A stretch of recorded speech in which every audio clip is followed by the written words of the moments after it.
तोबा तो कयां तव्हां हाणे कीअं खाईंदा कीअं चवंदो हा ऐं इंसान जे सिरुक में ग़रीब को मुंहिंजो नालो वठी तो वटि आयो हो तो हुनखे कपिड़ा वठी ॾिना तो हुनखे खाधो खारायो ॼण ईअं थियो जो तो मूंखे खारायो ऐं मूंखे ढकायो। अल्लाह जी तमसील ॾिसो हदीस कुदसी माना केॾी वॾी मिसाल आहे। अल्लाह साईं पाण खे ग़रीब में समाए छॾियो आहे त ग़रीब जे ग़रीब जी तूं सार लधी तो ॼण त मुंहिंजी सार लधी तो। जीअं क़ुरान पाक जी कलाम पाक जी आयत आहे त जंहिं हिकु इंसान जी जान बचाई ॼण त जहान खे बचाई सॼी इंसानियत खे बचाई। डॉक्टर टेकचंद साहब ऐं डॉक्टर वैक्सीमन मथे ते महिरबानी तव्हांजी साईं वारनि जूं ख़िदमतूं डॉक्टर वैक्सीमल ऐं डॉक्टर टेकचंद साहब जूं तमामु सरे फ़हरिस्त आहिनि इन इलाइक़े में माशाअल्लाह असांजा महिरबान आहिनि सदाईं असांजे हर इन समाजी तक़रीब में असां सां मावल रहिया आहिनि।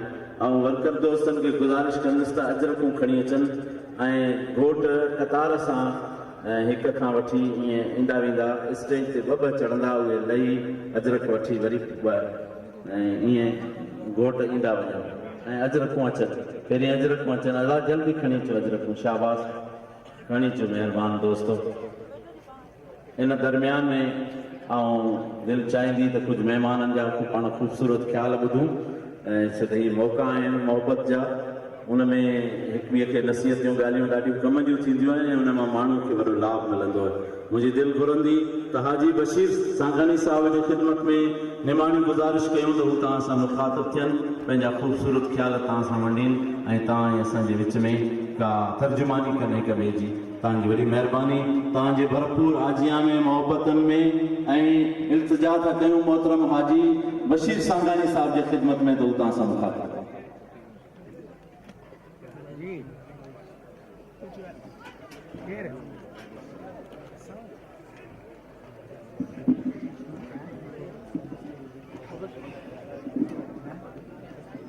नहमदुहु व नुसल्ली अला रसूलिल करीम औज़ु बिल्लाहि मिनश शैतानिर रजीम बिस्मिल्लाहिर रहमानिर रहीम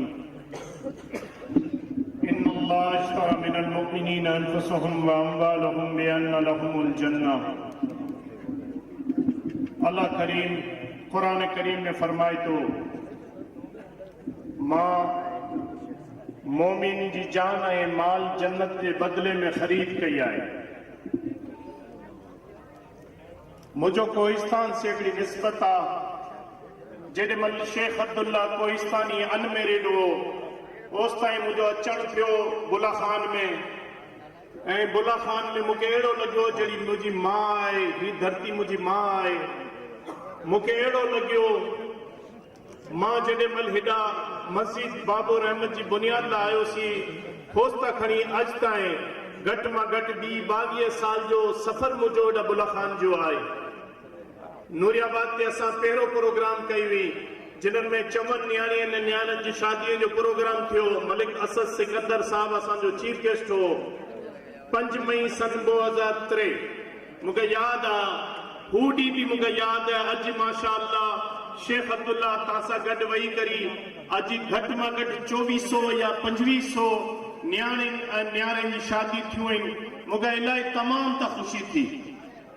अॼु दोस्तनि सां गॾु वेठासीं असां त चंद दोस्त मूंसां गॾु आहिनि। ई सभु अल्लाह साईं जी महिरबानी आहे दोस्तनि जी महिरबानी आहे।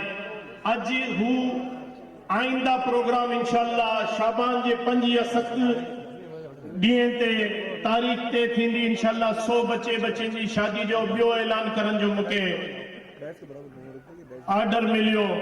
मां उन्हनि जी महिरबानी सां उन्हनि जी बरकत सां शेख अब्दुल्ला मुझे हिकिड़ो ख्याल आहे कि ही वो ज़मीन आहे कोहिस्तान अहिड़ी जाइ आहे जिॾा तमामु बिरादरी मिली जुली रहती अमन जो शहर आहे। अल्लाह इन जे अमन खे क़ाइमु रखे।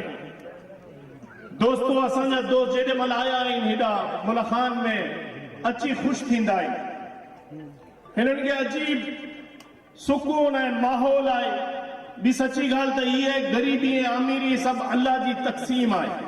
जेको अल्लाह जी तक़सीम ते राज़ी रहे थो अल्लाह उन सां गॾु आहे। नबी करीम सल्लल्लाहु अलैहि वसल्लम अल्लाह के ॿुधनि था ॿुधाइनि त मूंखे मिस्कीन रख मूंखे मिस्कीन में रख मूंखे मिस्कीन में उठा मुंहिंजो फ़ैसिलो तूं मुस्कीन में कर। मुझो चवण जो मतलब है जेका ही न्याणियों न्याणियों जी शादियों असांजा बच्चा आहिनि असांजी बच्चियूं आहिनि असांजा भाउ जा बच्चा आहिनि असांजी भेण जा बच्चा आहिनि